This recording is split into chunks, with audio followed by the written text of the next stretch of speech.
ভারতে 20 কোটি মুসলমান জনগোষ্ঠী রয়েছেন যারা বর্তমানে বিভিন্ন ভয়ের মধ্যে বাস করছেন। আপনি ভারতের মুসলমানদেরকে বলছেন কেন? বাংলাদেশের মুসলমানদের অবস্থা কি? এটা কেমন প্রশ্ন হইল? ভয়ের মধ্যে বাস করছেন, আবার বাংলাদেশে অন্তত 8% হিন্দু ধর্মাবলম্বী আছেন, তারাও ভয়ের মধ্যে বাস করছেন। এই ভয় দূর করার কোনো উপায় আছে কি? আশা করি জানাবেন। না, কোনো তাবিজে কাজ হবে না।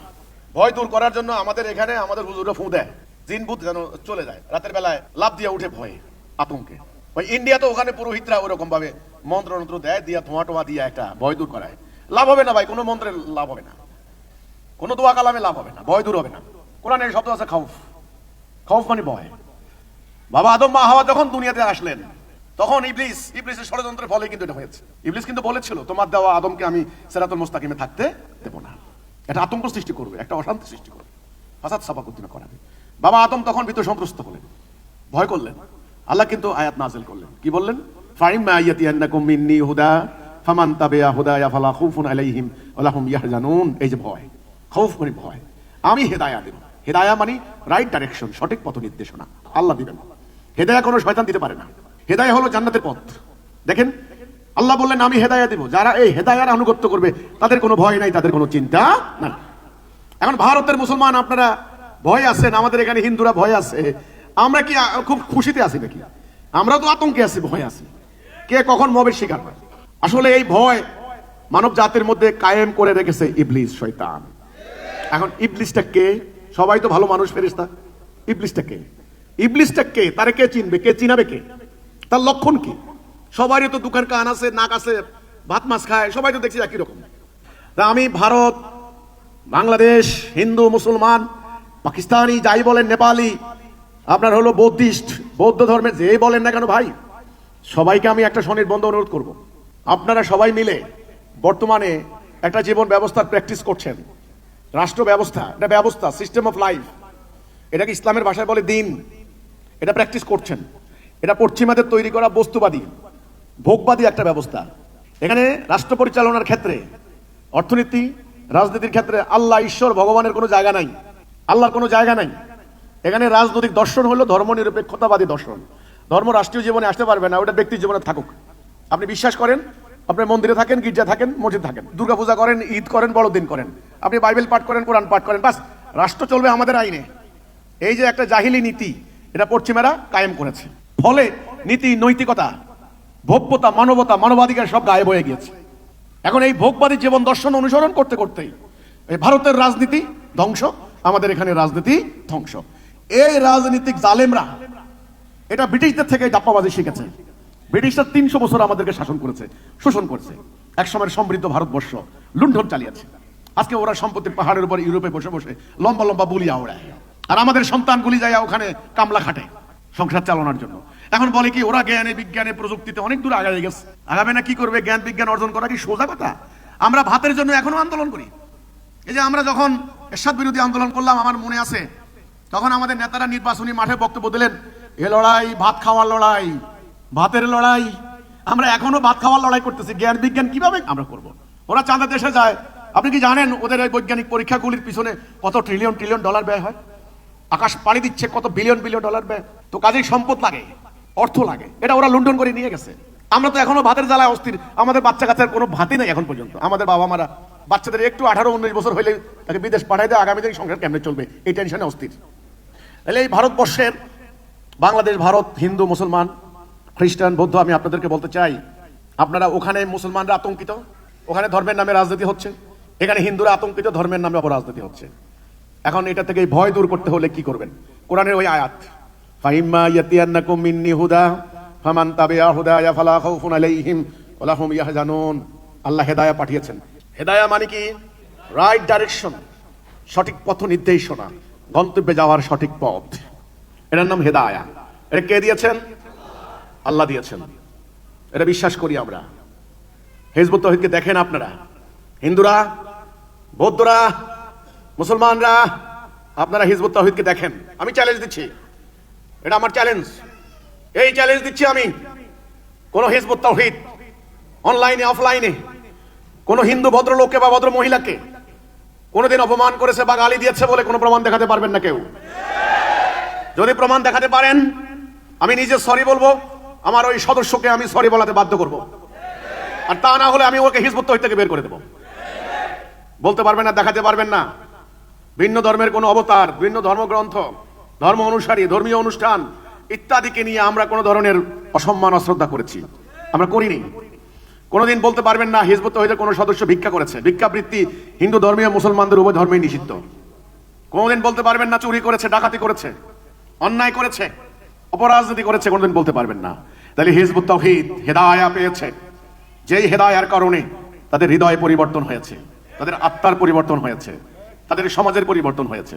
এই হিজবুত তাওহীদ যেই কর্মসূচি নিয়ে কাজ করছে, যেই দিন প্রতিষ্ঠার প্রস্তাব করছে আমরা আমাদের প্রস্তাবিত রাষ্ট্র ব্যবস্থায়, সেখানে কি ধরনের ব্যবস্থা আমরা করছি? আপনারা ঢালাও ভাবে ইসলামের সমালোচনা করলে তো হবে না। আর আমাদের মুসলমানদের মধ্যেও ইসলাম সম্পর্কে সম্যক ধারণা না থাকার কারণে আজকে তারা সন্দিহান যে আমাদের ইসলাম বোধহয় এরকম মারামারি গুনাগুনি ধর্ম। তারা নিজেরাই কনফিউজড। আর অন্য ধর্মের লোকেরা তো দোষারোপ করে যে তোমাদের ধর্ম উগ্রতা শিক্ষা দেয়, অপরাজনীতি শিক্ষা দেয়, তোমাদের ধর্ম বিজ্ঞানের বিরোধিতা করে, নারী প্রগতির অন্তরায়, ইত্যাদি ইত্যাদি। নো, ওটা ধর্ম নয়, ধর্মের নামে অধর্ম। অধর্ম। দেখেন কোরআন শরীফ সূরা নূরের 55 নম্বর আয়াত, আল্লাহ কি বলছেন? যদি তোমরা ঈমান আনো, আমলে সালেহ করো। আগে ঈমান। ঈমানটা কি? আল্লাহর বিধান ছাড়া কারো বিধান মানি না, এটা দাড়ি টুপি ঈমান না। আল্লাহর হুকুম ছাড়া কারো হুকুম মানি না, এটা ঈমান। এই ঈমান আনার পরে আমলে সালেহ, লা ইস্তাকলিফান্নাহুম ফিল আরদ। ঈমান আনলো, আমলে সালেহ করলো। আমলে সালেহ কি? আমলে সালেহ নেক আমল, খাঁটি আমল, উত্তম আমল, ভালো আমল। আমল মানে কাজ। চুরি করা ভালো কাজ, মিথ্যা বলা ভালো কাজ, ধোঁকা দেওয়া ভালো কাজ, আমার মতের সঙ্গে মিলল না অন্যকে কোপা, এটা কি ভালো কাজ? No no. এই ঈমান এবং আমলে সালেহ যারা করবে, সূরা নূরের 55 নম্বর আয়াত, আল্লাহ বলছেন তাদেরকে খেলাফত দিব এবং ভয় ভীতি দূর করে দিয়ে নিরাপত্তা দেব। তাহলে ভয় ভীতি দূর করার উপায় কি? ঈমান আনা, হেদায়েতের অনুসরণ করা, রাইট গাইডেন্স, ডিভাইন গাইডেন্স, আল্লাহর পক্ষ থেকে পাঠানো পথের অনুসরণ করা। তা আমি হিন্দু এবং মুসলমান উভয় পক্ষকে বলতে চাই, হিজবুত তাওহীদের বইগুলি পড়েন, স্টাডি করেন। আমাদের বাহ্যিক দৃশ্য দেখলে আপনি মিলাইতে কষ্ট হবে আপনার। বাহ্যিক দৃশ্য স্বাভাবিকভাবেই আমাদের ইসলাম ধর্মের মধ্যে যারা ধর্মের কথা বলবে তাদের থাকবে লম্বা দাড়ি, মাদ্রাসার অনেকগুলি টাইটেল, পাগড়ি, বিভিন্ন স্টাইলে কথা বলবেন, আরবিতে সুর করে। এখন এগুলা যদি মিলাইতে যান তাহলে মিথ্যার ভিড়ে হারিয়ে যাবেন।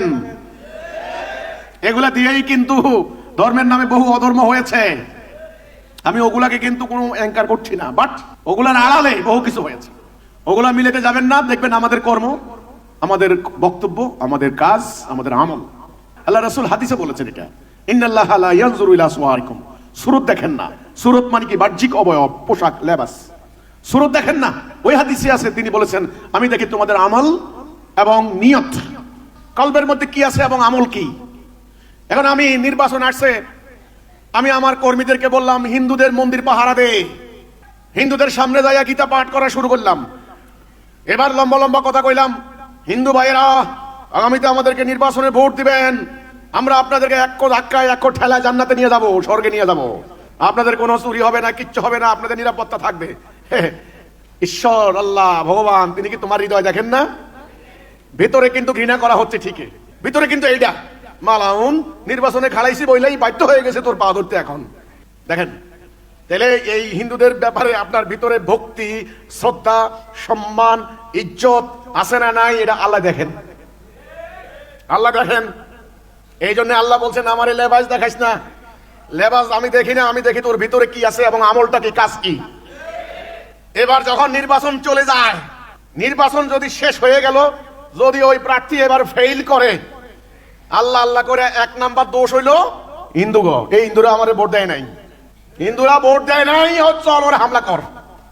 একই কায়দা এই ভারতের আসাম রাজ্যে মেসাকার হয়েছে মুসলমানদের উপরে। 6 ঘন্টায় অন্তত 20,000 মুসলমান খুন হয়েছে।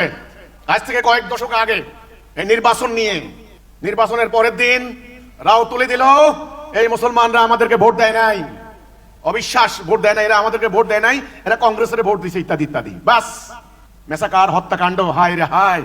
এই হত্যাকাণ্ডের নাম আছে এগুলো আসামে। আসামের পাহাড়িরা কুপি কুপি হত্যা করেছে মুসলমানদেরকে, নারীদেরকে বেজ্জত করেছে। এখানেও সেম। তো আমার কথা হলো, হিন্দু এবং মুসলমান একই বৃন্তে দুটি ফুল। হিন্দু এবং মুসলমান, আপনারাও ভগবান বিশ্বাস করেন, পরকাল বিশ্বাস করেন, স্বর্গ নরক বিশ্বাস করেন, ভালো মন্দ বিশ্বাস করেন, ধর্ম অধর্ম বলে বিশ্বাস করেন। আমরাও আল্লাহ বিশ্বাস করি, পরকাল বিশ্বাস করি, জান্নাত জাহান্নাম, হেদায়া দলালা বিশ্বাস করি। এই ভারতবর্ষ দীর্ঘকাল ধরে শাস্ত্রীয় বিধান দ্বারা পরিচালিত হয়েছে, যখন সত্য যুগ, তারপরে দাপর যুগ, ত্রেতা যুগ, এগুলি আপনারা জানেন। এখন আপনারা যে পাশ্চাত্য বস্তুবাদী ভোগবাদী মানুষের তৈরি ব্যবস্থার অনুসরণ করছেন, আমরাও করছি। ফলে ভয়, আতঙ্ক, নিরাপত্তাহীনতা সৃষ্টি হয়েছে। ডাকাতের ভয়, ধর্মগুরুদের ভয়, রাজনৈতিক নেতার ভয়, আন্তর্জাতিক চক্রান্তকারীদের ভয়, অ্যাটম বোমার ভয়, সকল ভয় আপনাদেরকে ঘিরে ধরেছে। আগুন লাগলে কলকাতার বাবুরাও শান্তি পাবেন না, আর আমাদের মিয়া সাহেবরাও শান্তি পাবেন না। এই জন্য এই পার বাংলা ওই পার বাংলা নয়, একটা জাতি, আমরা মানব জাতি, আমরা ভাই ভাই। আমরা এই সত্যের অনুগত হব, অধর্মের বিরুদ্ধে আমাদের সংগ্রাম থাকবে। হিজবুত তাওহীদ শান্তির রূপরেখা প্রস্তাব করছে।